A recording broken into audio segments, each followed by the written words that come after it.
तो सबसे पहले हम लोग बेसिक 2-3 कॉन्सेप्ट बस बचे हैं इस चैप्टर में, वो कंप्लीट करेंगे। सबसे पहला टर्म सीखेंगे साइंटिफिक नोटेशन। तो देखो साइंटिफिक नोटेशन का बेसिकली मतलब क्या होता है कि कई बार हमें बहुत बड़े बड़े नंबर्स यूज करने पड़ते हैं, जैसे हम लोग अवोगाद्रोस नंबर यूज करते हैं 6.023 इंटू 10 पावर 23, या ऐसे ही बहुत छोटे नंबर्स भी कभी कभी यूज करने पड़ते हैं, लाइट की स्पीड यूज करते हैं। तो there are some larger numbers, जैसे आप अगर नोट में देखेंगे, आपको नोट डाउन करने की जरूरत नहीं है, आपके पैकेज में ऑलरेडी लिखा हुआ है। अदरवाइज मैंने आपके साथ फाइल शेयर करी हुई है, आप सिर्फ मेन कॉन्सेप्ट बस देखते चलिए, बाकी ये पोर्शन फिजिक्स में डिटेल में पढ़ाया जाएगा, तो आप वहीं पे इसके नोट्स क्रिएट करिएगा, ठीक है। अभी सिर्फ इंपॉर्टेंट टर्म सीख लेने, कभी कभी केमिस्ट्री में क्वेश्चन आता है तो उसके हिसाब से बता दे रहा हूँ। जैसे देखो हमारे पास ये कितना बड़ा नंबर लिखा हुआ है, इतने सारे जीरोज हैं, या ये कितना छोटा नंबर लिखा हुआ है जिसमें इतने कम जीरोज हैं, इतने सारे डेसिमल प्लेसेस हैं। सो हमें पता है कि अगर एक बहुत बड़ा नंबर है, चूंकि केमिस्ट्री में ऐसे बहुत सारे नंबर्स आएंगे जो बहुत बड़े और बहुत छोटे होते हैं। आपको स्टार्टिंग में भी बताया था कि अवोगाद्रोस नंबर है 6.023 इंटू 10 पावर 23, ऐसे मास ऑफ इलेक्ट्रॉन है 9.1 इंटू 10 पावर -31 kg। तो ऐसे बहुत सारे बड़े और छोटे नंबर्स आते हैं, तो इतने सारे जीरोस लिखना प्रैक्टिकली फिजिबल नहीं होता है। So what we have done is we have make an arrangement जिसको बोलते हैं साइंटिफिक नोटेशन। तो साइंटिफिक नोटेशन का देखो बेसिकली मतलब क्या होता है कि आपको कोई भी नंबर जो है उसमें पावर्स के टर्म में लिखना होता है। एंड द पॉइंट इज कि आप जो नंबर लिख सकते हैं वो केवल इस रेंज में लिख सकते हैं। देखिए 1.000 से लेके 9.999, मतलब जैसे ये 10 होगा तो उसको पावर 10 पावर 1 लिखना शुरू कर देंगे। यानी नंबर आपको हमेशा लेस देन 10 में लिखना है और ग्रेटर देन 1 में लिखना है। तो 1 से 10 के बीच में नंबर लिखना है, 10 नहीं होने देना। जैसे ही 10 होगा उसको पावर में लिख देंगे, और जैसे ही 1 से नीचे नंबर जाएगा तो फिर उसको 10 पावर -1 में लिखने लगेंगे। ये पॉइंट समझ आया आपको? मतलब जैसे हमारे पास कोई नंबर सपोज करो 0.9 आया, तो ऐसे नहीं लिखेंगे, इसको 9 इंटू 10 पावर -1 लिखेंगे। और अगर ये वैल्यू नेट से 90 हो गया तो उसको 9 इंटू 10 to the power 1 लिखेंगे। यानी जो नंबर है मल्टीप्लीकेशन में, वो नंबर हमेशा 1 से लेके 9.999 जितना भी है उतने आगे तक आप लिख सकते हो, but that number should always be in between 1 and 9 point something. 10 होगा तो पावर 10 बढ़ा देंगे, और 1 से नीचे जाएगा जैसे ही नंबर डेसिमल में, तो उसमें 10 मल्टीप्लाई करके और एक पावर -1 में लिख लेंगे। तो जैसे आप एग्जांपल देखो 34 पॉइंट, जैसे आपको एक नंबर दिया, कल आप लोग इस तरह के क्वेश्चन पूछ रहे थे, जैसे ये नंबर है तो उसको साइंटिफिक नोटेशन में लिखना है तो डेसिमल का एक ही प्लेस रखना है, सो 3.425 इंटू 10 पावर 2। समझ आया? तो यहाँ पे जो नंबर है वो 3.425 है और उसका एक्सपोनेंट जो है वो 10 पावर 2 है। ये पॉइंट समझ में आया आपको? तो किसी भी साइंटिफिक नोटेशन में जो कंडीशन है वो है, लिखने का तरीका हमेशा n into 10 to the power n होगा, जहाँ पे n वैल्यू जो है वो एक्सपोनेंट है, जो पॉजिटिव या नेगेटिव में से कुछ भी हो सकती है। और जो कैपिटल एन की वैल्यू है वो 0 से 9 के बीच में वेरी करेगी, या 1.000 से आगे लेके 9.999 तक कहीं भी वेरी करेंगे, बट वो 10 नहीं रीच करने देंगे, और 1 के नंबर को 1 से नीचे नहीं जाने देंगे। समझ लिया? इतना पॉइंट समझ गया पहले? तो अब जैसे देखो कोई भी कैलकुलेशन थी, जैसे हमारे पास ये नंबर था 0.00345 कुछ भी नंबर था, तो हमने क्या करा, डेसिमल प्लेसेस आगे ले गए। तो आप देखो हमारे पास जो डेसिमल का प्लेस है वो हम 4 प्लेस अगर राइट लेफ्ट राइट शिफ्ट करने में आपको क्लियर है ना पहले, कि अगर डेसिमल प्लेसेस को हम पीछे ले जा रहे हैं तो मतलब उतने नंबर से ऊपर नीचे मल्टीप्लाई एंड डिवाइड कर रहे हैं। तो देखो एक्सप्लेनेशन में लिखा हुआ है, तो जैसे हमने 4 प्लेस डेसिमल पीछे लाए तो नीचे देखो 4 बार 10 नीचे डिवाइड मल्टीप्लाई कर दिया, तो पावर में देखो 10 पावर -4 आ गया। समझ आई बात? अब इसमें जो मेन चीज है वो सीखनी है, एडिशन एंड सब्ट्रैक्शन। तो जब एडिशन एंड सब्ट्रैक्शन करेंगे तो आप लोग मैथमेटिकली जानते हो कि पावर वाले टर्म को पहले कॉमन कर लेते हैं और बचे हुए नंबर्स को ऐड या सब्ट्रैक्ट कर देते हैं। तो जैसे सपोज करो हमें ये एडिशन करना है, तो उसमें एक टर्म देखो 10 पावर 4 है और एक 10 पावर 3 है। तो पहले क्या करेंगे, 10 पावर 4 दोनों को बनाएंगे, तो 3.425 को लिखेंगे 0.3425 इंटू 10 to the power 4, और फिर देखो दोनों में से 10 पावर 4 कॉमन किया और बचे दोनों नंबर्स को ऐड कर दिया। समझ आया? तो same thing is the subtraction. Subtraction mode में भी सेम करेंगे, पहले पावर सेम करेंगे और बचे हुए नंबर्स को ऐड या सब्ट्रैक्ट कर देंगे। एग्जैक्टली। उसके बाद देखो मल्टीप्लीकेशन में क्या होता है कि जब दो नंबर्स को मल्टीप्लाई करते हैं तो 10 पावर्स देखो ऐड हो जाती है, और यही काम जब डिवीजन में करेंगे तो पावर सब्ट्रैक्ट कर देते हैं। आई होप आप जानते हो कि मैथ्स में ये सब बहुत पहले ही सिखाया जाता है। तो अगर हम 10 पावर वाले नंबर्स को मल्टीप्लाई करते हैं तो पावर्स को ऐड करते हैं, और 10 पावर वाले नंबर्स को डिवाइड करते हैं तो पावर सब्ट्रैक्ट कर देते हैं। एग्जैक्टली। तो addition, subtraction, multiplication, division, 4 process ये हो गए। प्लस साइंटिफिक नोटेशन में हमेशा कैसे लिखना है, n into 10 to the power some power लिखनी है, x into 10 power y form लिखना है। तो x हमेशा 1 से लेके 9.9999 के बीच में आएगा, और जो पावर है वो प्लस माइनस में से कुछ भी हो सकती है। ऐसा क्लियर? ओके। इसके बाद देखो नेक्स्ट टर्म आता है हमारे पास राउंडिंग ऑफ। तो ऑल्दो ज्यादातर रूल्स आप राउंड ऑफ करने के जानते हैं, बट थोड़े से प्रिसाइज रूल सीखते हैं, क्योंकि जब आप मैथमेटिकली इस चीज को डील करेंगे तो आपको एकदम क्लियर रूल्स पता होने चाहिए। तो देखो सबसे पहला रूल तो ये है कि अगर हम डेसिमल के बाद कोई भी नंबर लिख रहे हैं उसकी वैल्यू 5 से ऊपर होती है तो उसको नेक्स्ट नंबर पे राउंड ऑफ करते हैं, और 5 से नीचे होता है तो उसको प्रीवियस नंबर पे राउंड ऑफ करते हैं। जैसे सपोज करो हमारे पास एक नंबर है 7.82 और आप इसको एक प्लेस ऑफ डेसिमल तक राउंड ऑफ करना चाहते हैं। तो 7.82 में जो प्लेस ऑफ डेसिमल है वो कितना है 2, तो 2 इज लेस देन 5, तो उसको हमने राउंड ऑफ करके देखो 7.8 करा। नेक्स्ट नंबर देखो 3.84 है, हमारे 3.94 है, हम इसको एक प्लेस डेसिमल पे राउंड ऑफ करना चाह रहे हैं। यहाँ नंबर देखो 4 है तो हमने 3.9 पे राउंड ऑफ किया हुआ, ठीक है।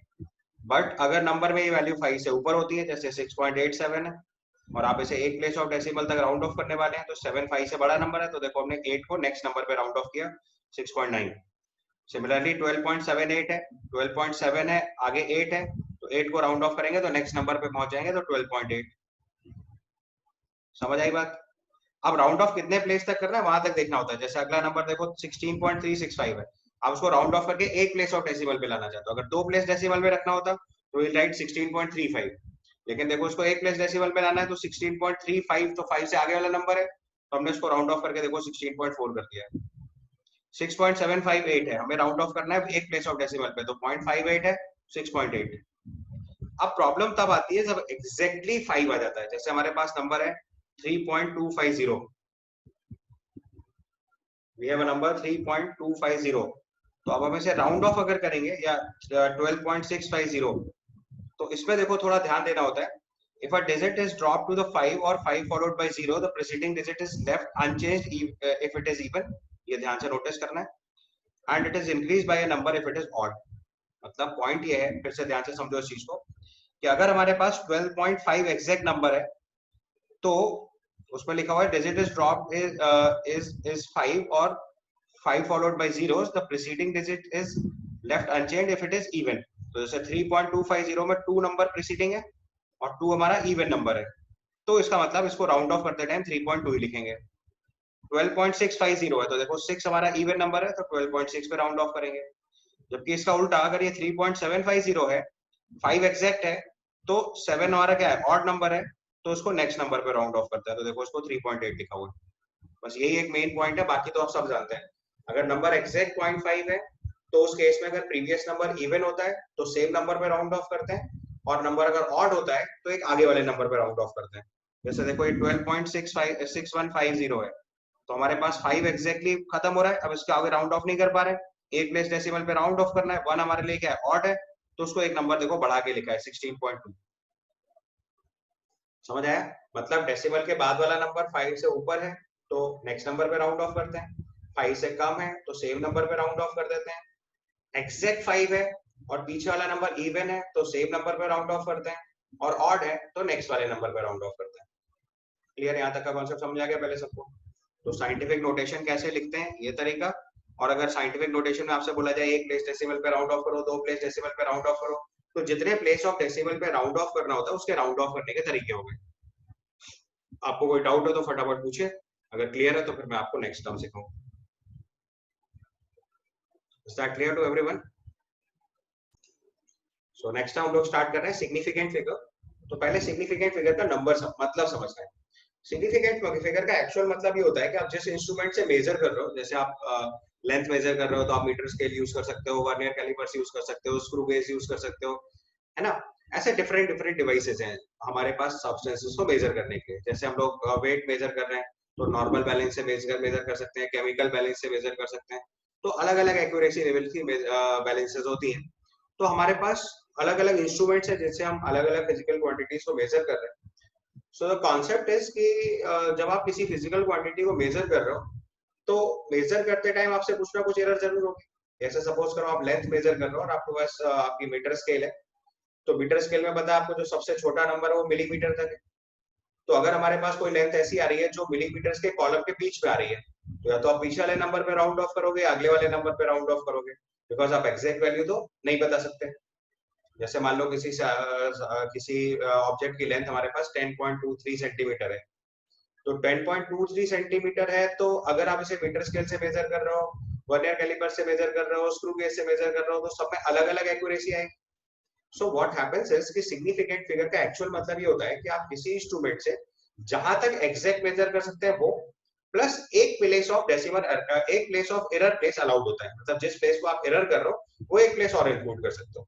तो उसमें जितनी डिजिट्स आएंगी, जितने नंबर्स आएंगे, उसको बोलते हैं हम लोग सिग्निफिकेंट फिगर्स। ठीक है, तो आप इसका डेफिनेशन देख लो। सबसे पहले टर्म लिखा है significant figures are those meaningful digits that are known with a certainty. This indicates uncertainty in the experiment or calculated value. For example, if 25.6 ml is result of an experiment, then 25 is certain while 6 is uncertain. क्योंकि जो volume आप देख रहे हो 20.6 25.6, ये 25.5 को आगे round of करके भी 6 ला सकते हो, या 7 वाले नंबर को पीछे राउंड ऑफ करके 6 ला सकते हैं।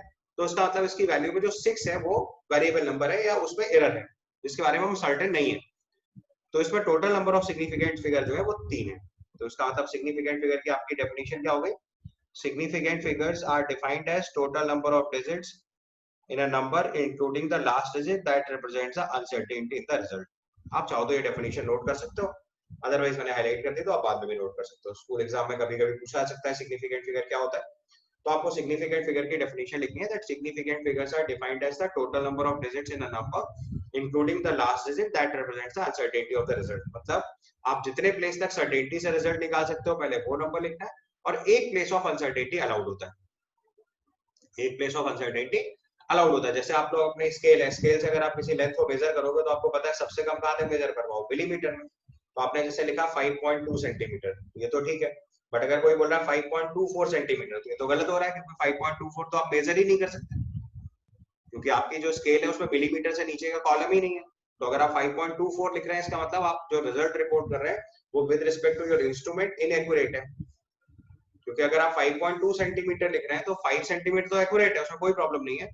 0.2 में जो है वो एरर है, वो 5.1 से लेके और 5.3 के बीच में कहीं पे भी हो सकता है, not exactly 3 but round of कर 5.25 तक कहीं भी हो सकता है, क्योंकि आप 5.25 को भी राउंड ऑफ करके नीचे 5.2 तक लाएंगे, और इधर 5.15 के आगे वाला जितना भी नंबर होगा उसको राउंड ऑफ करके 5.2 लिखेंगे। समझ आई बात? तो जितने प्लेस तक एक्यूरेट पता होता है प्लस एक प्लेस ऑफ एरर और इंक्लूड कर लेते हैं तो उसको बोलते हैं सिग्निफिकेंट फिगर्स। समझ में आ गई बात? अब sir significant total number of digits ही होती है वो। हाँ, total number of digits. So significant figures is defined as total number of digits in a number including the last digit that represents the uncertainty in the result. जैसे मैंने अभी ऊपर वाला रिजल्ट लिखा था 25.6 ml, तो उसमें 3 सिग्निफिकेंट फिगर हैं, 2, 5 एंड 6। समझ गए? तो कितनी डिजिट्स में आप रिपोर्ट कर रहे हैं उसको बोलते हैं सिग्निफिकेंट फिगर्स। ऑल्दो उसके सर्टेन रूल्स हैं जो मैं आपको वन बाय वन सिखा रहा हूँ, तो आपको रूल्स के हिसाब से चलना है। तो देयर आर सम 7 रूल्स जिनको ठीक से समझना है।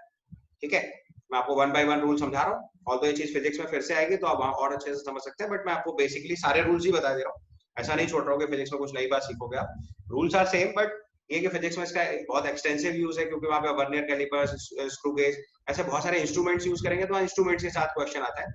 केमिस्ट्री में केवल हम एक ही इंस्ट्रूमेंट यूज करते हैं, दैट इज केमिकल बैलेंस, बाकी सब तो हमारे केमिकल्स होते हैं, या टू सम एक्सटेंट हम लोग मेजरिंग सिलेंडर यूज करते हैं, ब्यूरेट, पिपेट, ऐसे कुछ कुछ इंस्ट्रूमेंट्स यूज करते हैं। हमारे ज्यादातर केस में जो इंस्ट्रूमेंट्स है बहुत सिंपल है और उनमें कोई बहुत टेक्निकलिटी नहीं, एक्सेप्ट वन केमिकल बैलेंस। तो हमें केवल एक जगह लीस्ट काउंट समझनी पड़ेगी, दैट इज केमिकल बैलेंस। बाकी सब रूटीन इंस्ट्रूमेंट्स है तो उसमें कुछ स्पेशलिटी नहीं होती।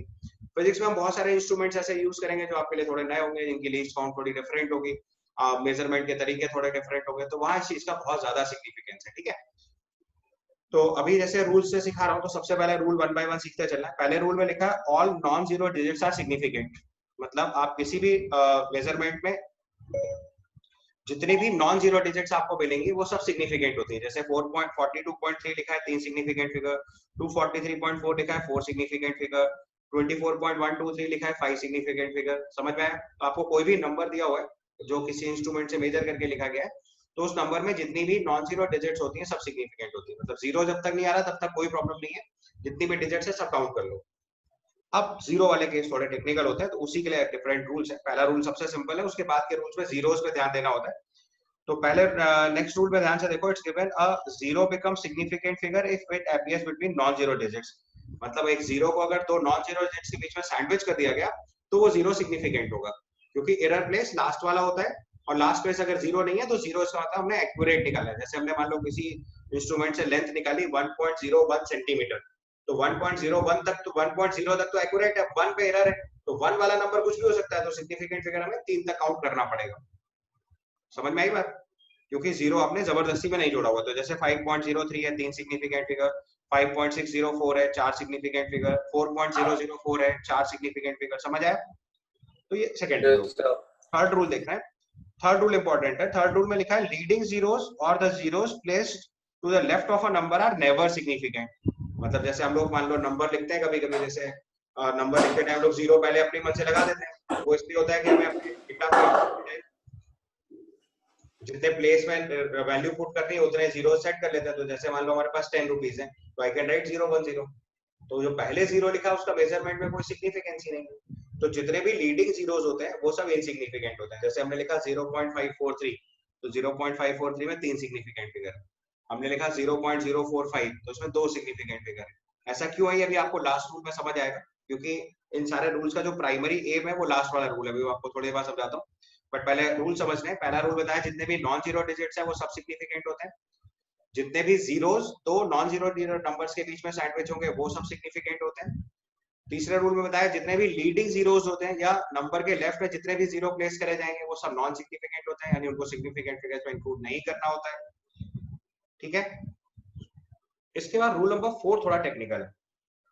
रूल नंबर 4 में लिखा हुआ है if a number without a decimal zeros to the right or a non-zero number digit are non-significant. However, all the zeros on the right or the of the last non-zero digit become significant when they come from a measurement. मतलब अगर आप कोई number लिख रहे हो, जैसे मैं बोलूं मेरे पास 100 रुपीज है, या मेरे पास कोई भी एक नंबर है, जैसे I'll say I have 100 value और 200 value और 500 value या 505, तो अगर आपने किसी नंबर के पास जीरो बढ़ाने शुरू कर दिया बिना डेसिमल लगाए, जब तक डेसिमल लगा हुआ है तब तक रूल्स फिक्स है। डेसिमल के पहले जितने जीरो, मतलब आपने नॉट जीरो डिजिट के पहले जितने जीरो लिख रखे हैं सब इनसिग्निफिकेंट है। बाद में जितने लिखेंगे उनके रूल्स अभी समझाऊंगा, but the rule I said कि आपने अगर कोई ऐसा नंबर लिखा है जिसमें डेसिमल नहीं है तो उसमें नॉन जीरो डिजिट के राइट में जितने भी जीरोस लिखे जाते हैं सब नॉन सिग्निफिकेंट फिगर्स होते हैं। बट अगर वो मेजरमेंट किसी इंस्ट्रूमेंट से निकाला गया है तो सिग्निफिकेंट होते हैं। जैसे सपोज करो हमने किसी मीटर स्केल से मेजर करके बताया 10 सेंटीमीटर, तो 10 सेंटीमीटर में जो लास्ट वाला जीरो है वो सिग्निफिकेंट है बिकॉज इंस्ट्रूमेंट से आपने निकाला है 10 सेंटीमीटर, तो वो जीरो जो है वो आपका मेजर्ड नंबर है। समझ आ रही बात?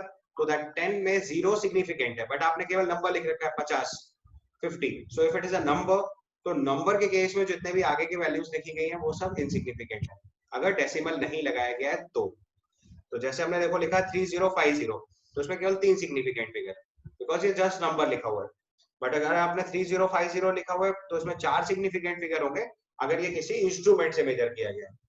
तो अगर आपने कोई वैल्यू मेजर करके किसी इंस्ट्रूमेंट से लिखी है तो आप जो नंबर लिख रहे हैं उसमें सारे जीरोस जो लास्ट में भी लिखे जा रहे हैं उनको सिग्निफिकेंट काउंट करेंगे। बट अगर नंबर केवल नंबर की तरह लिखा गया है तो लास्ट में जितने जीरोस लिखे जाते हैं वो सब इनसिग्निफिकेंट होते हैं। ठीक है, थोड़ा ट्रिकी रूल है। Then the rule number 5. Rule number 5 says that trailing zeros or zeros placed to the right of a number are significant. मतलब आप डेसिमल अगर अप्लाई कर रहे हो तो डेसिमल के बाद आप जितने भी नंबर्स लिखोगे सब सिग्निफिकेंट होते चले जाएंगे। जैसे हमने लिखा 4.330, तो इसमें 4 सिग्निफिकेंट है। 43.00 5 सिग्निफिकेंट फिगर है। 343.000 इट हैज 6 सिग्निफिकेंट फिगर्स। तो अगर डेसिमल लगा के आप लास्ट में जितने भी जीरोस लिख रहे हैं सब सिग्निफिकेंट है। ठीक है, अब मेन कॉन्सेप्ट समझना है एक्सपोनेंशियल नोटेशन, यानी जो भी मैंने आपको साइंटिफिक नोटेशन सिखाया उसमें कैसे सिग्निफिकेंट फिगर निकालेंगे। तो इन एक्सपोनेंशियल नोटेशन और the result expressed in the power of 10, the numerical portion of the number has the significant figure, but जो 10 की पावर में लिखा होता है उसको सिग्निफिकेंट फिगर में इंक्लूड नहीं करते हैं। तो साइंटिफिक नोटेशन में जो हमने नंबर पहले लिखे हुए हैं उसमें जितनी डिजिट्स है वो सिग्निफिकेंट फिगर्स है, बट 10 पावर में आप जो भी नंबर लिख रहे हैं उसका सिग्निफिकेंट फिगर से कोई रिलेशन नहीं होता है। जैसे नंबर लिखा है 1.32 into 10 power -2, तो उसमें 3 सिग्निफिकेंट फिगर है। अगर हमने लिखा 1.32 into 10 power 4, तो इसमें भी 3 सिग्निफिकेंट फिगर है। तो जो 10 पावर में आप नंबर लिख रहे हो उसका सिग्निफिकेंट फिगर का नंबर नहीं होगा। समझ आ गई point? Is that clear to everyone कि अगर हमने कोई भी नंबर मेजर किया हुआ है इंस्ट्रूमेंट से तो लास्ट वाले जीरोस को सिग्निफिकेंट काउंट करते हैं। अगर नंबर आपने इंस्ट्रूमेंट से मेजर नहीं किया है तो उसे सिग्निफिकेंट फिगर नहीं कहते हैं। ठीक है, समझ में आ गई बात? ना क्लियर हुआ? अब जैसे आप कोई भी नंबर लिख रहे हो, तो जैसे जो भी नंबर दो नॉन जीरो डिजिट्स के बीच में आएगा वो सिग्निफिकेंट है, और जो लास्ट में आएगा वो इनसिग्निफिकेंट है। समझ आई बात नहीं? जैसे मान लो हमने लिखा 300, फिर आगे 00300 लिखा, तो थ्री, जो दोनों थ्री के बीच में नंबर एंड में जीरो है वो सिग्निफिकेंट फिगर है। बट जो नंबर के बाद के नंबर जीरो लिखे गए वो अगर इंस्ट्रूमेंट से मेजर है तो सिग्निफिकेंट फिगर मानेंगे, और इंस्ट्रूमेंट से मेजर नहीं है तो सिग्निफिकेंट फिगर नहीं मानेंगे। समझ गए यहाँ तक? अब देखो इन सारे रूल्स की इंपॉर्टेंस क्या है वो आपको समझाता हूँ। रूल नंबर 7 देखना है, बस इसकी वजह से हमने ऊपर इतने सारे रूल्स क्लैरिफाई करे। Rule number 7 says that the number of significant figures does not depend on the system of units measured for the quantity। मतलब आपने किसी एक फिजिकल क्वांटिटी को अगर मेजर कर लिया गया है तो आप उसको किसी भी यूनिट में रिप्रेजेंट करो, आपके number of significant figure same आने चाहिए, क्योंकि आपने जो मेजरमेंट करा है उसकी यूनिट बदलने से उसकी एक्यूरेसी में या नंबर की वैल्यू में कोई फर्क नहीं पड़ रहा है। ये बात समझ आ रही है? बस इसी वजह से ऊपर वाले जो रूल है वो डिजाइन किया गया, अब आपको जल्दी समझ आएगा। जैसे हमने देखो लिखा 164 मिलीमीटर, तो उसमें 3 सिग्निफिकेंट फिगर है। अब किसी ने इसको लिख दिया 16.4 सेंटीमीटर, तो देखो उसके भी 3 सिग्निफिकेंट फिगर आ रहा है। किसी ने इसको लिखा 0.164 मीटर, तो आप देखो डेसिमल के पहले वाला जीरो इनसिग्निफिकेंट काउंट करना पड़ेगा, तभी 3 सिग्निफिकेंट फिगर आएंगे, उसमें भी 3 सिग्निफिकेंट फिगर है। किसी ने इसको किलोमीटर में लिख दिया, तो 0.000164, तो 4 जीरो देखो आगे लगे, बट वो जीरो हमारे लिए सिग्निफिकेंट नहीं है, केवल यूनिट कन्वर्जन के लिए यूज हो रहा है, सिग्निफिकेंट फिगर अभी भी 3 है। किसी ने इसको देखो साइंटिफिक नोटेशन लिख दिया 164 इंटू 10⁻⁶, तो उसके भी देखो 3 सिग्निफिकेंट फिगर है। किसी ने इसको लिखा 1.64 इंटू 10⁻⁴, तो ये तब भी 3 सिग्निफिकेंट फिगर होंगे। तो आप उसको जिस तरीके से भी लिख लो, it will always have same number of significant figures. तो ये जो सिग्निफिकेंट फिगर का कॉन्सेप्ट है वो केवल इसीलिए है कि आप किसी भी, इसीलिए मैंने कहा चीज फिजिक्स में आपको अच्छे समझ में आएगी, जब आप डिफरेंट डिफरेंट फिजिक्स यूनिट्स के साथ किसी नंबर को लिखेंगे तो यूनिट्स बदलने के साथ उसके सिग्निफिकेंट फिगर्स में चेंज नहीं आता है, बिकॉज सिग्निफिकेंट फिगर उसकी एक्यूरेसी और एक अनसर्टेनिटी प्लेस को मेजर कर रहा है, तो आप उसकी यूनिट बदलने से एक्यूरेसी को नहीं बदल सकते। आपने जितना वैल्यू एक्यूरेट मेजर करी है वो एक्यूरेसी उतनी ही रहेगी। पॉइंट समझ में आया? That is why significant figures के केस में मैंने आपको चीज स्पेसिफाई करी कि अगर हमारे पास कोई नंबर ऐसा है जिसमें डेसिमल के पहले डेसिमल दो नंबर्स के बीच में जीरो सैंडविच है तो उसे इंक्लूड करना है सिग्निफिकेंट फिगर में। जीरोस डेसिमल से पहले किसी नंबर से पहले जितने भी लीडिंग जीरोस दिखे हैं वो सभी इनसिग्निफिकेंट होते हैं। नंबर अगर डेसिमल नहीं कैरी कर रहा है और लास्ट में जीरोस दिखे हुए हैं तो लास्ट वाले जीरो को इनसिग्निफिकेंट काउंट करते हैं अगर वो नंबर है, और अगर वो नंबर आपने किसी इंस्ट्रूमेंट से मेजर करा है तो सिग्निफिकेंट काउंट करते हैं। ट्रेलिंग जीरोस का मतलब होता है कि डेसिमल अगर है उस नंबर में तो बाद में जितने भी जीरो लिखे हैं सब सिग्निफिकेंट होते हैं। डेसिमल वाले नंबर्स में नॉन जीरो डिजिट नंबर के बाद अगर आप जीरोस लिख रहे हैं तो those all zeros are significant. This is rule number 5। जैसे 4.330 लिखा है तो 3 is the non zero digit, उस 3 के बाद भी जीरो लिखा है तो जीरो सिग्निफिकेंट। समझ में आई बात?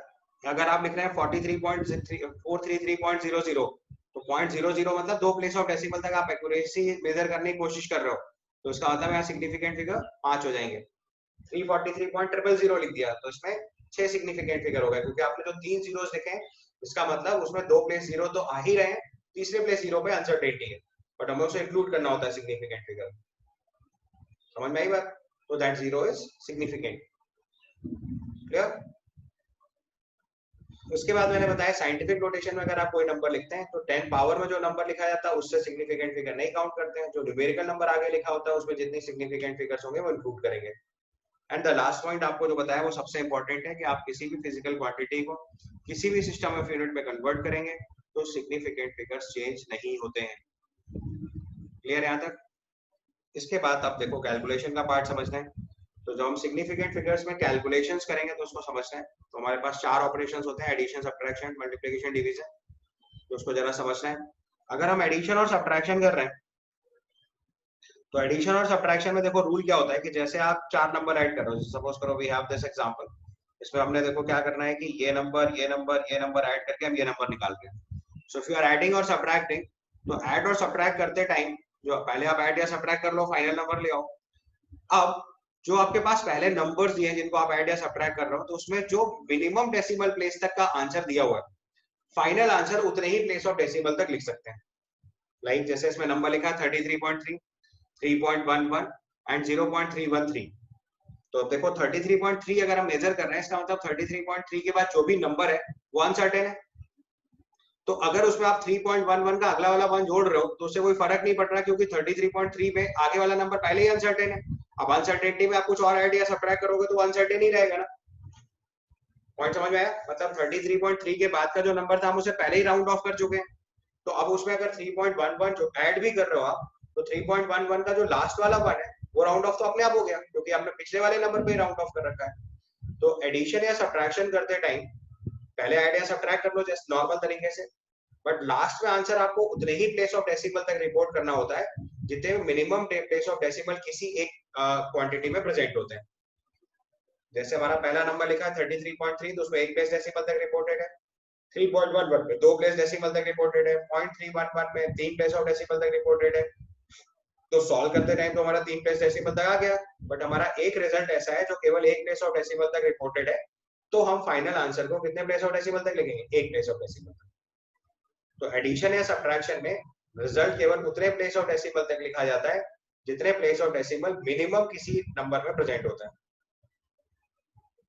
ठीक है, तो अगर आप इस रूल को यहाँ से हाईलाइट करना चाहते हो तो it's given that the result should be reported to the same number of decimal places at present in having the least number of decimal places।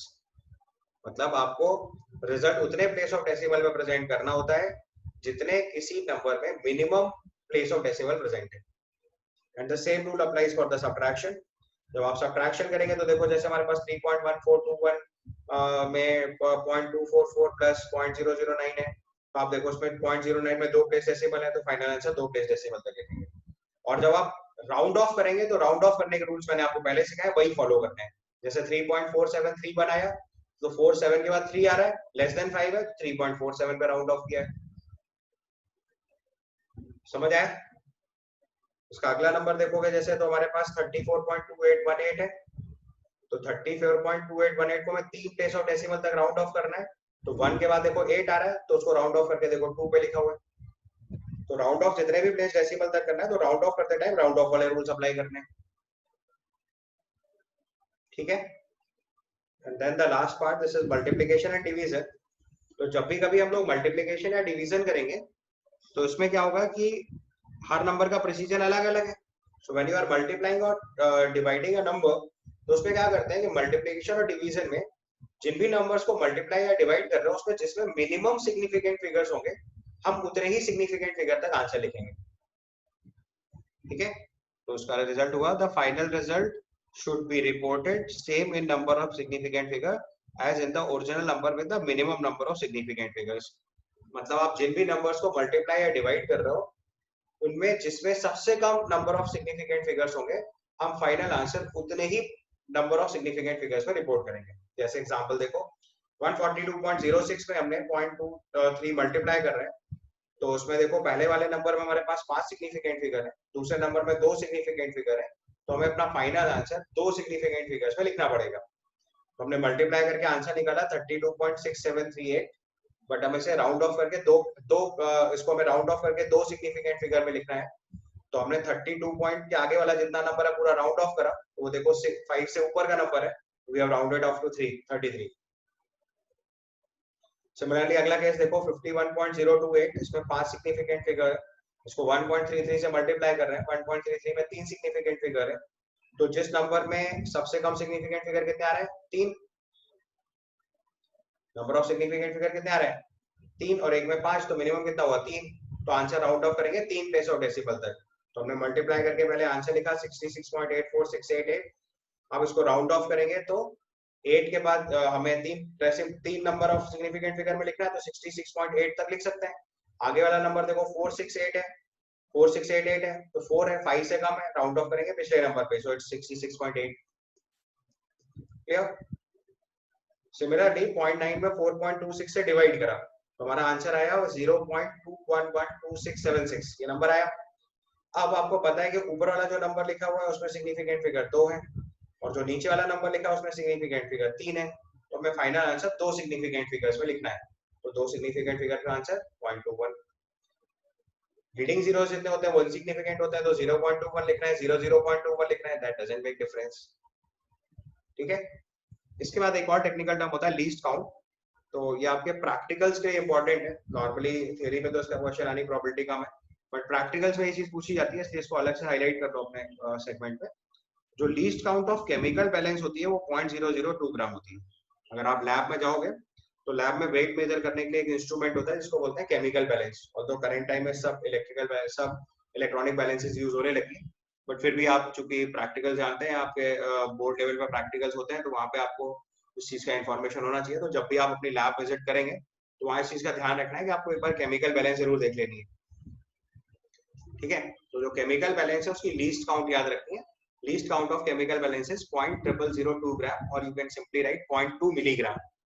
Least count का मतलब होता है किसी इंस्ट्रूमेंट से कितनी वैल्यू तक मिनिमम सही से मेजर करी जा सकती है, एक्यूरेसी के साथ मेजर कर सकते हैं।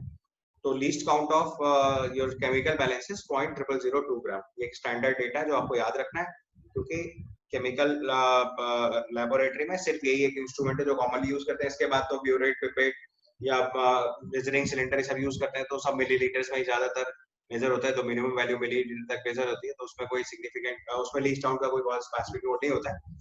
बट केमिकल बैलेंस के केस में इसको याद रखना है 0.002 ग्राम। Is that clear? तो अभी तक अगर आपको कुछ कंफ्यूजन हो तो आप पूछ सकते हैं। So let's start. हमने लिखा है express the following mathematical operations in the scientific notations. तो जैसे हमारे पास 7.7 इंटू 10⁻⁴ प्लस 0.77 इंटू 10⁻⁵ है। सर ऊपर वाली स्क्रीन नहीं आ रही सर। वाली स्क्रीन नहीं आ रही मतलब? अब आई है सर, ऊपर गई थोड़ा सा। कोई बात नहीं। सो हमारे पास नेक्स्ट टर्म लिखना है, मैं express the following mathematical operations in the scientific notation. तो आपके पास जो नंबर्स हैं उनको साइंटिफिक नोटेशंस में लिखना है। तो जैसे आपने एक नंबर है ये ऐड करा 1.5 ऐड करके 7.7 प्लस 10⁻⁴ प्लस 0.77 7.7 इंटू 10⁻⁴ इस नंबर को ऐड या सब्ट्रैक्ट कर रहे हो आप। तो आपको पूछा है express the following mathematical operation in the scientific notations. तो आप जैसे पहला वाला नंबर लिख रहे हो तो 7.7 इंटू 10⁻⁴ है, उसको हम लिखेंगे 0.77 इंटू 10⁻⁴। सर क्वेश्चन डिस्प्ले हो रहा है। क्या हो रहा है बेटा? क्वेश्चन डिस्प्ले नहीं हो रहा? क्वेश्चन डिस्प्ले हो रहा है। अभी आ रहा है? नहीं। ये सर अब आया। ठीक है। सो हमारे पास जो नंबर है उसको हमें लिखना है, तो आप ध्यान से देखो एक बार।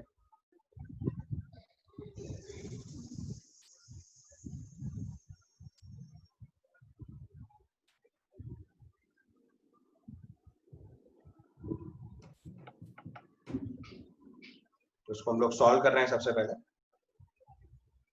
तो 7.7 इंटू 10⁻⁴ है, दूसरा नंबर 0.77 इंटू 10⁻⁵ है, तो वी में राइट इट एज 7.7 इंटू 10⁻⁴। और दोनों नंबर्स को अगर आप ऐड करेंगे, so when you add the two numbers it will become 15.4 into 10⁻⁴। और फिर इसे हमें साइंटिफिक नोटेशन में लिखना है, we again write 1.54 into 10⁵। बस ये ध्यान देने की बात है। समझ आया?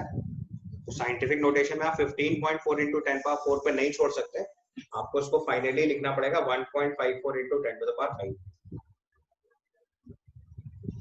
तो आपका जो साइंटिफिक नोटेशन होगा वो 1.54 into 10⁻⁵ होगा, 15.4 into 10⁻⁴ इनएक्यूरेट।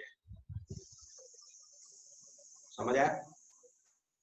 अब ऐसे डिवीजन में सब्ट्रैक्शन में देखेंगे तो आपने नंबर सब्ट्रैक्ट करा, तो 8.7 into 10⁻⁴ माइनस 0.77 into 10⁻⁵ है, तो सर 1 हाँ, तो 1 into 10⁻⁴ आ जाएगा। अब 1 चूंकि 1 है तो इससे ऐसा लिखा है वही आंसर लिख देंगे। ठीक है। अगले क्वेश्चन में लिखा है how many significant figures should be present in answer the following calculations.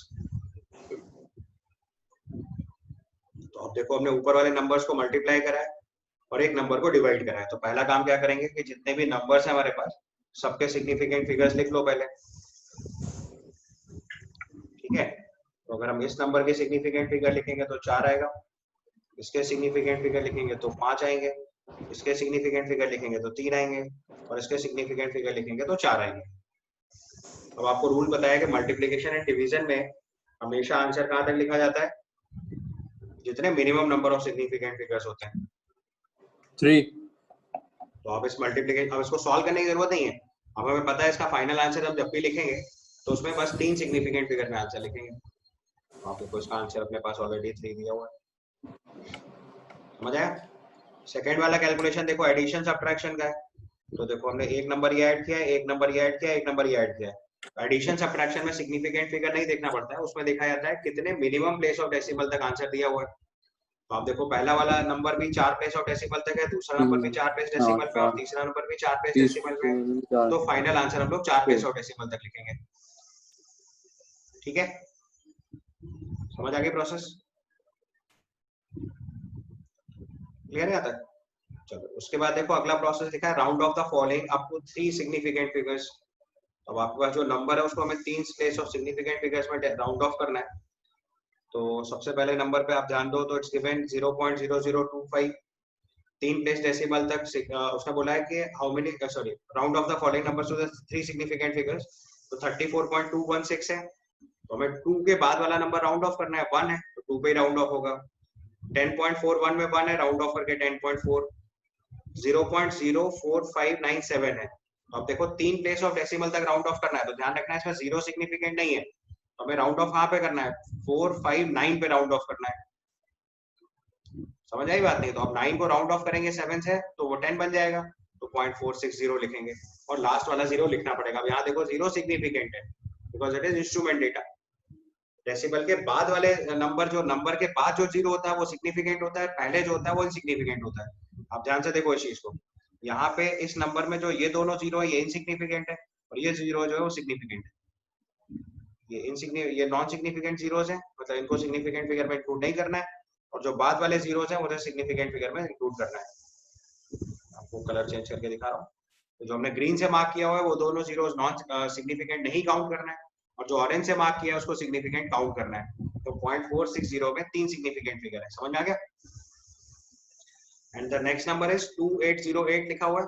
2808 को हमें 3 सिग्निफिकेंट फिगर तक राउंड ऑफ करना है।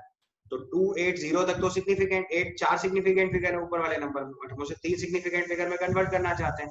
तो मैंने आपको क्या बताया था कि बिना डेसिमल वाले नंबर्स में जो लास्ट वाला 0 होता है उसको सिग्निफिकेंट नहीं काउंट करते। तो 2808 को अगर राउंड ऑफ करके लिखेंगे तो 2810 लिख दो, तो 3 प्लेस ऑफ सिग्निफिकेंट फिगर होगा। ठीक है, समझ आ गई बात? ओके, किसी को कुछ पूछना है तो पूछिए फटाफट, डाउट है आपको तो पूछ लीजिए, अदरवाइज नेक्स्ट। सर थर्ड और फोर्थ पार्ट बता दीजिए एक बार। थर्ड वाले में हमारे पास देखो 0.04597 नंबर है। डेसिमल के पहले मतलब जो लीडिंग जीरोस होते हैं वो इनसिग्निफिकेंट होते हैं, तो मैंने ग्रीन कलर से जो दोनों जीरो मार्क किए वो इनसिग्निफिकेंट है। अब हमें नंबर को राउंड ऑफ करना है 3 प्लेस ऑफ डेसिमल पे, तो हमारा जो नंबर है उसके 3 प्लेस ऑफ डेसिमल पहले मैं मार्क कर रहा हूँ आपके लिए। तो 3 places of decimal if I mark, तो 3 place of decimals are these 3। ये 3 प्लेस डेसिमल सिग्निफिकेंट है, तो उसका मतलब 7 को राउंड ऑफ करना है आपको। तो 9 के बाद 7 है, तो 7 का मतलब जब राउंड ऑफ करेंगे तो क्या करेंगे, नेक्स्ट नंबर पे राउंड ऑफ करेंगे। 5 से ज्यादा नंबर होता है तो अगले नंबर पे राउंड ऑफ करते हैं, और 5 से कम होता है तो पिछले नंबर पे राउंड ऑफ करते हैं। तो 459 को नेक्स्ट नंबर पे राउंड ऑफ करेंगे तो क्या होगा, 460। सर फोर्थ वाला 460 में जो लास्ट वाला 0 वो सिग्निफिकेंट होगा, क्योंकि मैंने आपको बताया था डेसिमल में बाद वाले 0 सिग्निफिकेंट होता है। सर फोर्थ वाले पार्ट में 2808 लिखा हुआ है। अब 2808 में देखो 4 सिग्निफिकेंट फिगर्स हैं, इस वाले नंबर में 4 सिग्निफिकेंट फिगर्स हैं, बट हमें 3 सिग्निफिकेंट फिगर पे राउंड ऑफ करना है। तो मैंने आपको रूल सिखाया था कि अगर कोई नंबर है जिसमें डेसिमल नहीं है तो उसका जो लास्ट वाला 0 होता है वो इनसिग्निफिकेंट हो जाता है। तो 2808 को अगर हम 2808 को 2810 करते हैं, मतलब 2 प्लेस आगे बढ़ा दें, तो जो लास्ट वाला 0 वो इनसिग्निफिकेंट हो जाएगा। तो नहीं समझ आया, जो लास्ट वाला 0 वो इनसिग्निफिकेंट हो जाएगा। ये वाला रूल देखो ना, रूल नंबर 4 मैंने इसीलिए हाईलाइट करा था उसको। रूल नंबर 4 देखो, रूल नंबर 4 में क्या बताया था कि जैसे 3050 है तो जो लास्ट वाला 0 वो इनसिग्निफिकेंट होता है। तो 3050 में 305 3 सिग्निफिकेंट फिगर है। तो अगर किसी नंबर में डेसिमल नहीं होता है तो जो लास्ट वाला 0 होता है वो इनसिग्निफिकेंट होता है, डेसिमल होता है तो लास्ट वाला जीरो सिग्निफिकेंट होता है। डिफरेंस समझिए पहले, अभी समझ गए? समझ गए सर। हाँ, तो लास्ट वाले नंबर पे देखो उसमें यही चीज करी हुई है यहाँ पे, कि हमारे पास 2808 है, तो उसके लास्ट वाले नंबर को जीरो पे कन्वर्ट कर दो तो सिग्निफिकेंट फिगर 3 हो जाएंगे। तो 2808 को आगे बढ़ाया तो 2809 बना, अभी भी 9 सिग्निफिकेंट है। 2810 करेंगे तो लास्ट वाला 0 इनसिग्निफिकेंट हो गया, 3 significant. Okay sir, okay sir. हमें नंबर को उतना आगे तक बढ़ाना है या घटाना है कि वो सिग्निफिकेंट फिगर तक पहुंच जाए, इसमें 3 सिग्निफिकेंट फिगर। 281 सिग्निफिकेंट। ठीक है, वैसे अगला एग्जांपल देखेंगे, how many significant figures are present in the following. तो उसमें भी देखो 0.00025 है, तो 2 सिग्निफिकेंट फिगर हुए। 3 आंसर देखते हो आपके पास आंसर है, अगर आपको कुछ कंफ्यूजन आएगा तो बताना है। फिर 208 पे 0 सैंडविच है दो नंबर्स के बीच में, तो ये सिग्निफिकेंट हुआ। इसके बाद 5005 पे दोनों 0 दोनों 5 के बीच में सैंडविच है, तो सिग्निफिकेंट फिगर 4 हुए। बट 126000 में जो लास्ट वाले 3 जीरोस हैं वो क्या है, इनसिग्निफिकेंट है।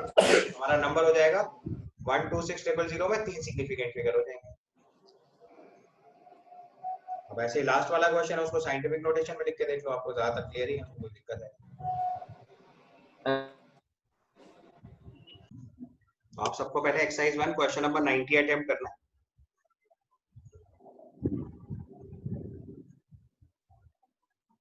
एक्सरसाइज 1 क्वेश्चन नंबर 90 अटेम्प्ट करना है। उसने पूछा है the final answer of the expression the number of significant figures.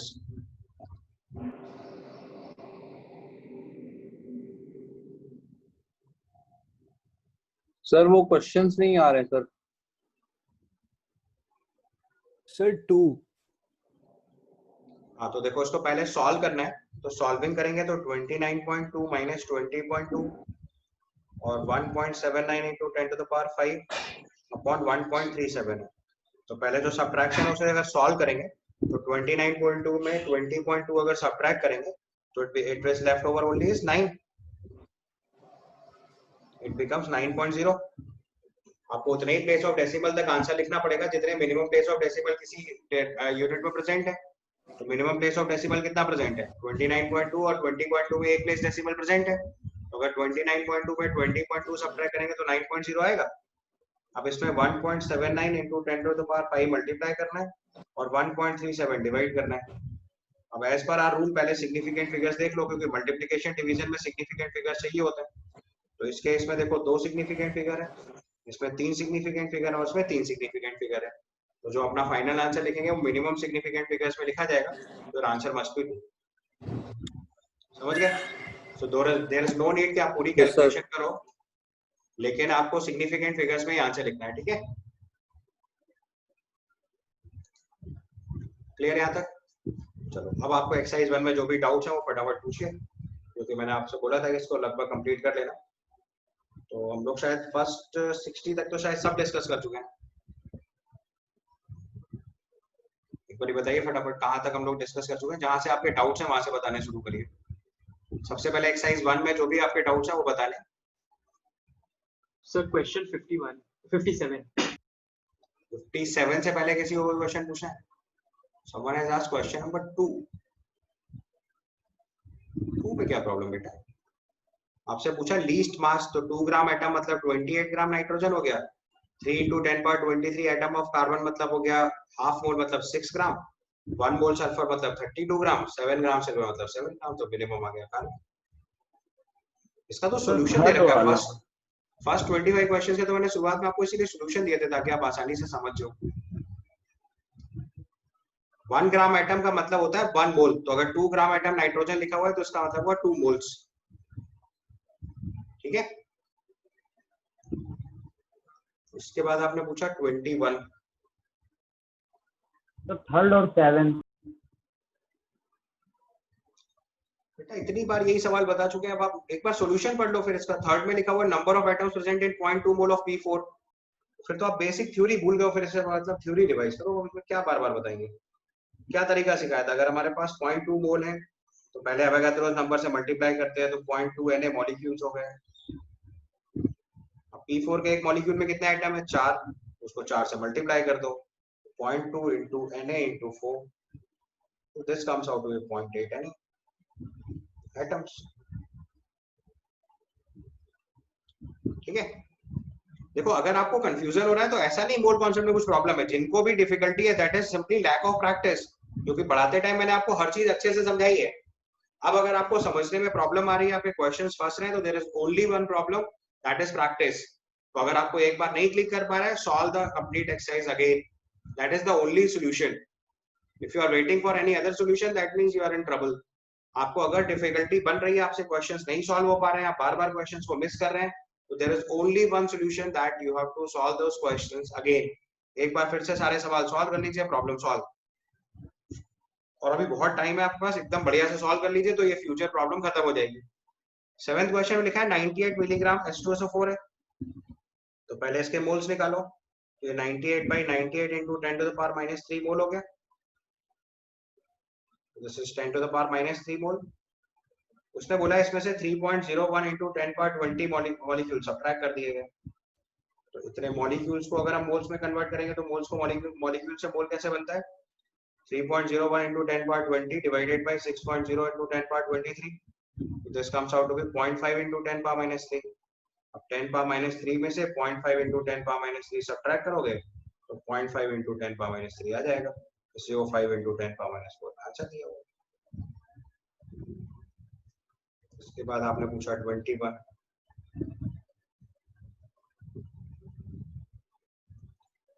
21 question में दिया हुआ है, the mineral hematite is Fe2O3, hematite ore contains unwanted material called gang. In addition to Fe2O3, 5 kg of ore contains 2.78 kg of iron. The percentage purity of Fe2O3.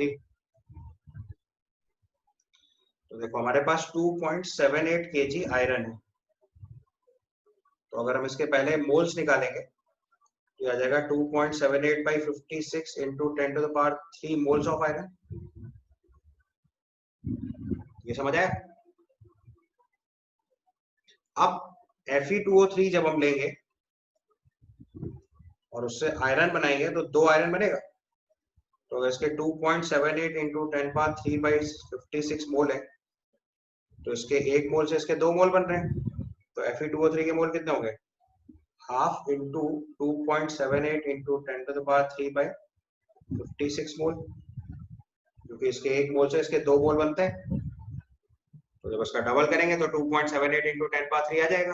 Moles आ गए। अब यहाँ से मास निकाल लो, तो mass of pure Fe2O3, so half into 2.78 into 10 to the power 3 by 56 into molecular mass बताओ Fe2O3 का। molecular mass of Fe2O3 sir 160 160 तो इतने ग्राम आपका आंसर हो गया। अब आपसे पूछा है परसेंटेज प्योरिटी, तो percentage of pure Fe2O3 is half into 2.78 into 160 by 56 kg। ये प्योर मास है। टोटल मास कितना दिया है? 5 kg into 100, ये आपका परसेंटेज है। इसको सॉल्व करके आंसर निकालिए। 79.43 सर मैंने ऑक्सीजन और Fe का अलग अलग निकाल के ऐड करके परसेंटेज निकाला है, तो उसमें that is not the correct practice. कर सकते हो वैसे भी, बट जब फॉर्मूला है Fe2O3 तो आपको Fe2O3 ही निकालना चाहिए, ठीक है? क्योंकि 5 kg जो और है उसमें कंजर्वेशन ऑफ मास नहीं लगा पाओगे, क्योंकि उसमें कुछ इंप्योरिटी है। अब इंप्योरिटी कितनी है वो पता नहीं है हमें, तो अगर 2.78 kg आयरन है तो रेस्ट ऑक्सीजन नहीं होगा। सर नहीं, अगर Fe के 2 मोल्स हैं तो उसमें ऑक्सीजन के मोल का रेशियो 3 होगा। हाँ तो ठीक है, मैं समझ गया। ऑक्सीजन में 3/2 हो जाएंगे। ठीक है, चलेगा। इसका बात वही है, घूम फिर के आप Fe2O3 का मास ही निकाल रहे हो। Fe2O3 में जितना आयरन और जितना ऑक्सीजन है दोनों को ऐड करके टोटल मास निकालना है, तो दैट इज आल्सो करेक्ट, चलेगा। उसके बाद 20 के बाद आपने पूछा 66। 66 से पहले तो नहीं पूछना किसी को कोई क्वेश्चन? सर 57 सर 57 में थर्मली स्टेबल का क्या मतलब? थर्मली स्टेबल का मतलब हीट करने से ब्रेक नहीं होगा। थर्मली स्टेबल का मतलब क्या हुआ? आप अगर उसे हीट कर रहे हैं तो उसके ऊपर कोई फर्क नहीं पड़ेगा। थर्मल मतलब क्या होता है? हीट। तो उसने लिखा है 0.2 mole of Na2CO3 and 0.4 mole of NaHCO3 strongly heated, volume of CO2 released will be. Question में लिखा है Na2CO3 इज थर्मली स्टेबल। तो अगर Na2CO3 थर्मली स्टेबल है, मतलब उसको हीट करने से कोई फर्क नहीं पड़ेगा। तो हीट करने से केवल फर्क किससे पड़ रहा है? Sodium bicarbonate. उसको हीट कर रहे हैं तो उससे Na2CO3 CO2 एंड वाटर बना रहे हैं। उसको बैलेंस कर लीजिए पहले। तो अगर इसके 0.4 मोल है हमारे पास, तो इसके 0.4 से इसका 0.2 मोल बनेगा, इसका भी 0.2 मोल बनेगा और इसका भी 0.2 मोल बनेगा। ठीक है, तो यहाँ से वॉल्यूम ऑफ CO2 कितना हो जाएगा, 0.2 इंटू 22.4, 4.48 लीटर्स। ठीक, फिर आपने पूछा 66।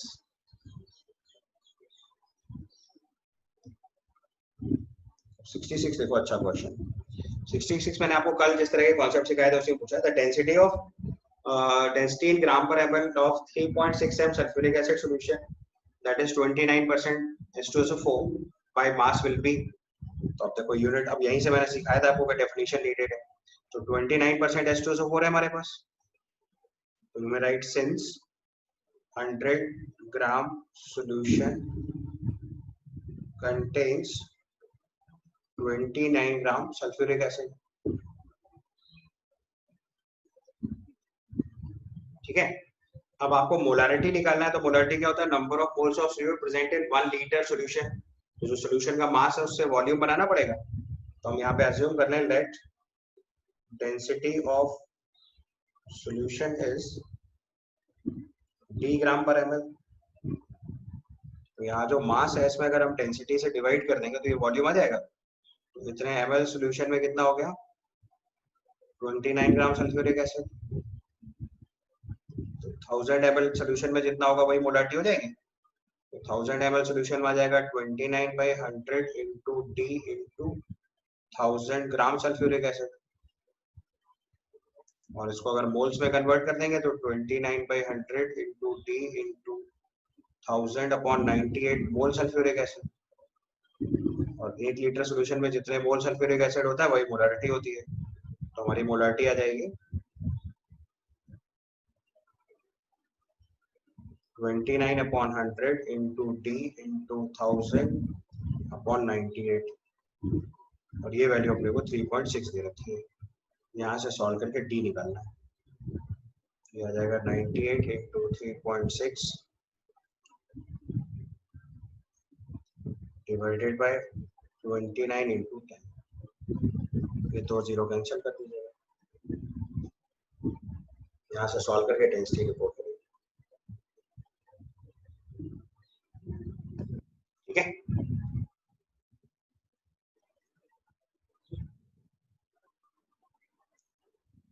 आपने सॉल्व किया होगा तो ये मेरी समझ से 1.22 आ रहा है। Yes sir. ये सॉल्व होके 1.22 ग्राम पर ml आ जाएगा।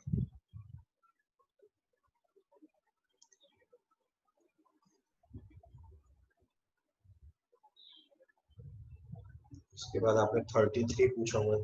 73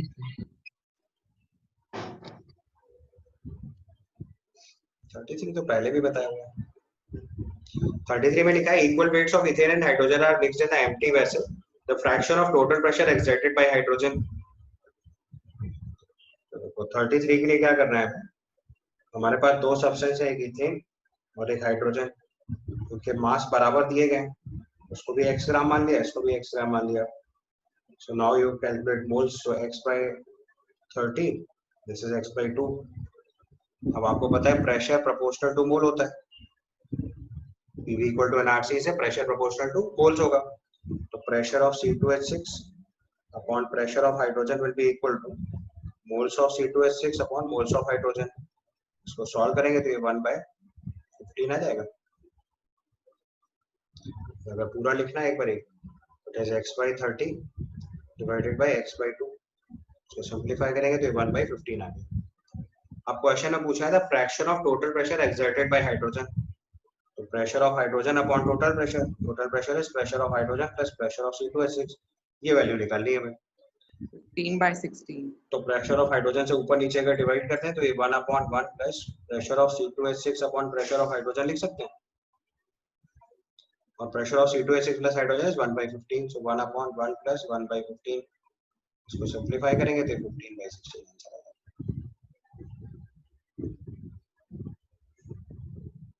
Then you ask question number 68.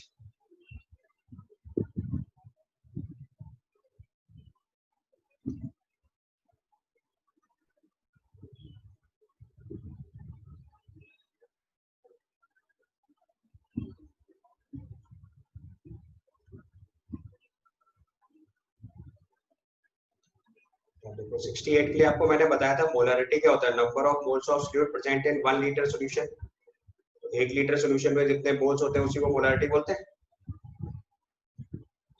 तो अगर हम मोलरिटी को वॉल्यूम इन लीटर से मल्टीप्लाई करते हैं तो मोल्स आ जाएगा। देखो क्वेश्चन नंबर 68 के लिए आपको पता है molarity is equal to number of moles of solute upon volume of solution in milliliter into 1000। यहाँ से अगर नंबर ऑफ मोल्स कभी भी निकालना पड़ेगा तो कैसे निकालेंगे, मोलरिटी इनटू वॉल्यूम इन मिलीलीटर अपॉन 1000।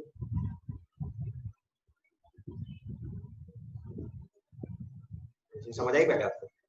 मोलरिटी होता है number of moles of fluid present in 1 litre solution. तो मोलरिटी की फॉर्मूला क्या लिखते थे, number of moles of fluid upon volume of the solution in millilitre into 1000। ठीक है। अब मोलरिटी में अगर आप वॉल्यूम इन ml को मल्टीप्लाई कर दोगे और बाद में 1000 से डिवाइड कर दोगे तो आपको number of moles of fluid पता चल जाएगा।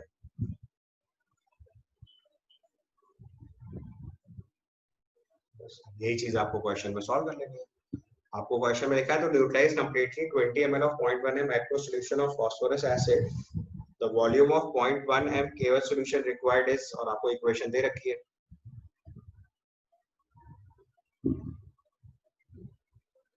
ठीक है, इसको अप्लाई कर दो यहाँ पे। इक्वेशन है हमारे पास H3PO3 plus 2 KOH K2HPO3 plus water. ठीक है, अब हम अज्यूम कर लें उसने पूछा है कितना वॉल्यूम लगेगा KOH का, तो let volume of KOH required is equal to VML। अब इसके मोल्स लिखेंगे अगर हम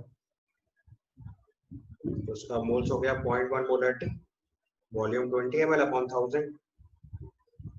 इसके मोल्स लिखेंगे तो ये हमारे पास हो गया 0.1 मोलरिटी, वॉल्यूम VML अपॉन 1000। ठीक है, अब मोल्स के स्टोइकियोमेट्रिक कोएफिशिएंट देखो, इसकी रिएक्शन 1:2 मोल्स हो रही है। तो अगर 1 मोल H3PO4 रिएक्ट करेगा तो 2 मोल KOH रिक्वायर्ड होगा। तो उसका मतलब 0.1 इंटू 20/100 का डबल जब करेंगे तब ये 0.1 इंटू V/1000 के इक्वल आएगा। यहाँ से सिंप्लीफाई कर लो, V की वैल्यू 40 मिलेगी।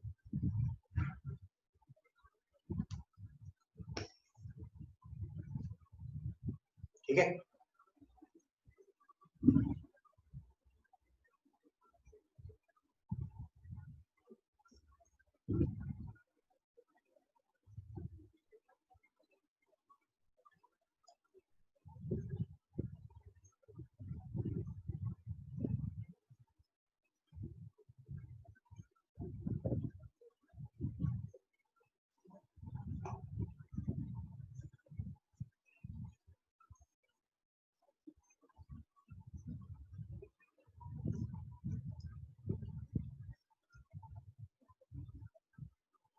क्लियर है? यहाँ तक समझ में आ गया? Then you ask question number 67.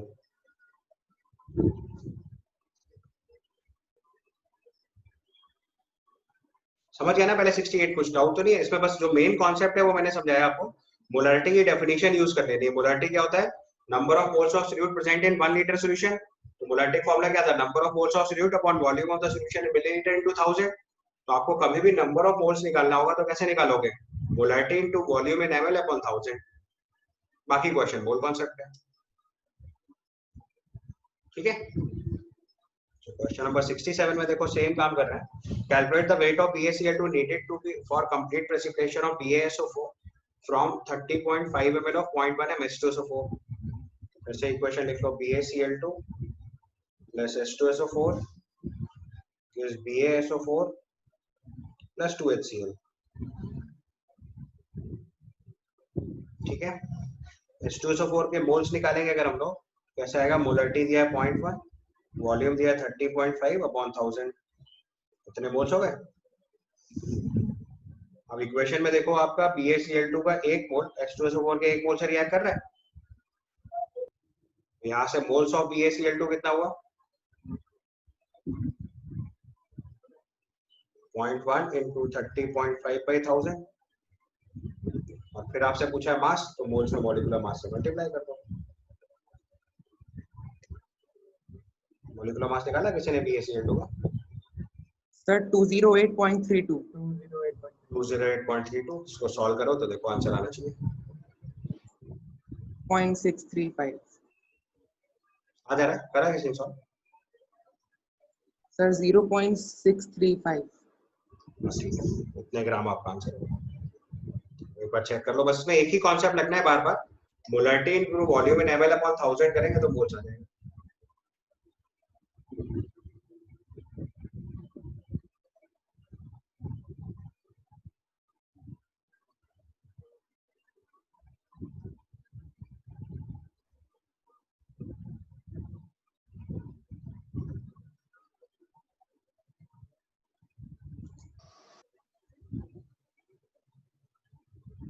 हाँ बिल्कुल सही, आपने 68 बोला, 1000 ml कंटेन्स 0.1 मोल, तो जितना वॉल्यूम है उसमें कितने मोल, बिल्कुल वही सही तरीका। मोलरिटी का मतलब ही होता है 1000 ml में 0.1 मोल, it is the same thing,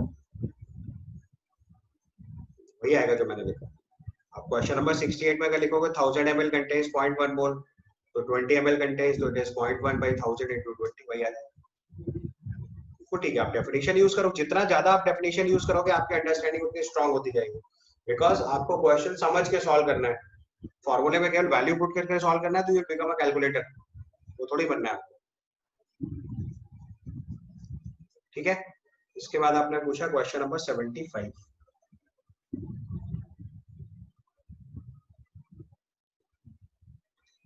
में लिखा है solution of ethanol and water is 10% volume by volume. If the solution and pure ethanol have densities this and this respectively, percentage by weight of ethanol निकालना है। Volume by volume से weight by weight में convert करना है। फिर से वही concept apply करो, डेफिनेशन से स्टार्ट करो। We are solving question number 75। Question number 75% में लिखा है 10% वॉल्यूम बाय वॉल्यूम। इसका मतलब हुआ कि अगर हम 10 ml एथेनॉल लेंगे, 100 ml सॉल्यूशन में 10 ml एथेनॉल होगा, we can write since 100 ml solution contains 10 ml ethanol.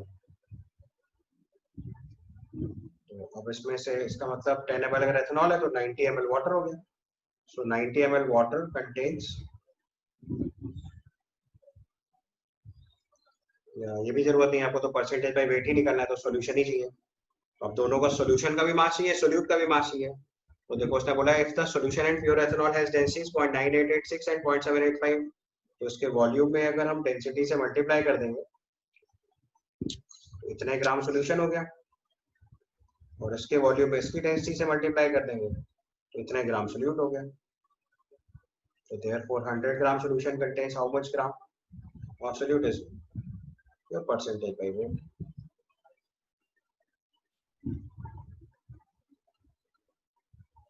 ये आपका परसेंटेज बाय वेट है 0.785 डिवाइडेड बाय 0.9886 इनटू 10।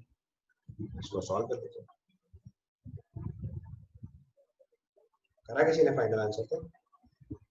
सर 7.94 आ जा रहा है ना, बस आंसर चेक करते चले। 94, ठीक है 7.94। बाकी लोग सॉल्व करके देख लीजिए एक बार। 10% वॉल्यूम बाई वॉल्यूम दिया था, तो इसका मतलब हुआ 100 ml सॉल्यूशन में 10 ml एथेनॉल है, सॉल्यूशन की डेंसिटी से मल्टीप्लाई करा तो सॉल्यूशन का मास आया, सोल्यूट की डेंसिटी से मल्टीप्लाई करा तो सोल्यूट का मास आ गया। तो 100 ग्राम सॉल्यूशन में कितना सोल्यूट होगा, that is your percentage by weight ठीक है। और कोई क्वेश्चन पूछना 100 तक? सर 74th क्वेश्चन में मेरा आंसर 2.28 मोल पर केजी आ रहा है, पर ऑप्शन ए दे रखा है आंसर। ऐसा है, 74th बस चेक कर लेते हो।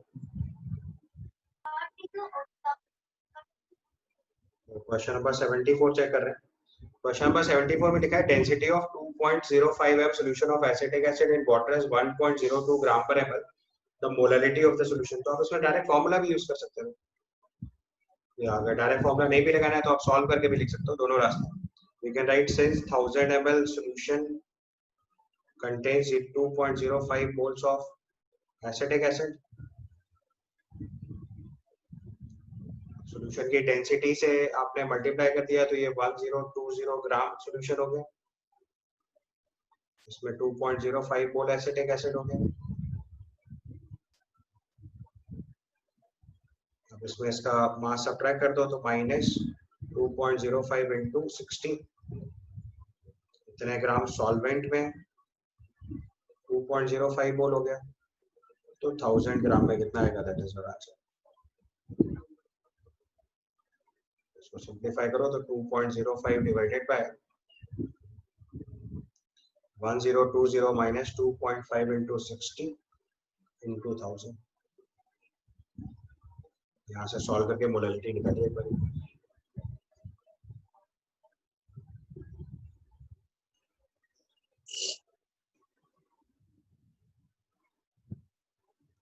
किसी ने फाइनली चेक करो एक बार जल्दी से। सर 2.28 आ रहा है। 280 आ रहा है तो आंसर सही कर लीजिए इसका।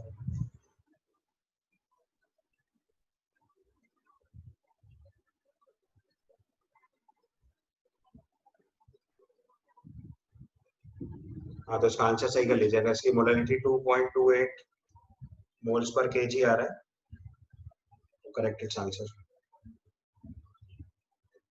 इसका आंसर जो हो जाएगा सी।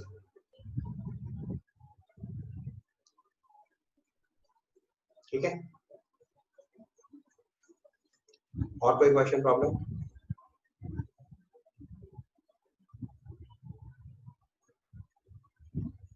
Okay, so will stop here.